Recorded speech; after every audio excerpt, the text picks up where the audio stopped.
keep it in the condition that it was when I bought it. Okay. So what's the book about?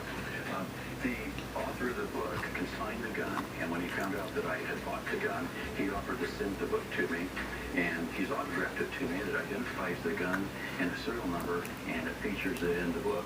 With this type of documentation, obviously it increases the value of the gun because we can show the provenance of the gun, where it came from. Yeah, absolutely. It never hurts to have it published. Wells Fargo is an iconic American company, so I know there's a market for this thing with gun collectors and old Western collectors. But what I'm not sure about is how much they'd be willing to pay for it. So what do you want to do with it, my man? I'd like to sell it if I could. How much do you want for it? I think $15,000. $15,000. Yeah, this is one thing I don't know that much about is old guns. This is not my strong suit. Do you mind if I go grab my dad? Because he's just going to know a lot more about these guns than I do. That'd be great. All right, I'll be right back. Thank you. I hope his dad knows quite a bit about it. That will help authenticate it and verify that everything I have is accurate and it's complete and it's verified identical. How's it going? Good. How are you doing? Do you remember Hemi's one that sold us the bowling ball number? Oh, okay. Still got the damn thing. Maybe you need to take it out and trade it. No, I need to sell it. People think I'm giving them a lie when I tell them sometimes I have to hold on to items for years, but it's something I always have to take into consideration when I'm making a deal. So what do we got here?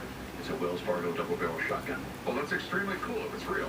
You know that 99% of them are fake. Yes, it is. You guys know much about Wells Fargo? I know, they're probably one of the oldest banks in America, right? That's the funny part. They didn't start off as a bank. American Express, you've heard of that company, right?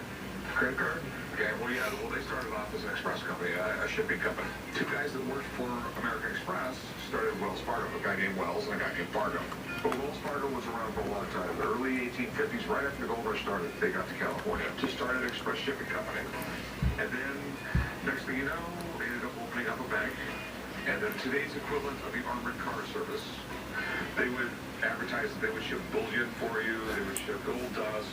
This is probably 1870s, 1880s. This was most likely not used on Stagecoach, though. This is a long barrel. They usually carried a short barrel shotgun, just so it was easy to swing around side to side if they were attacked. This was probably the armed guard standing out in front of one of their banks or something like that.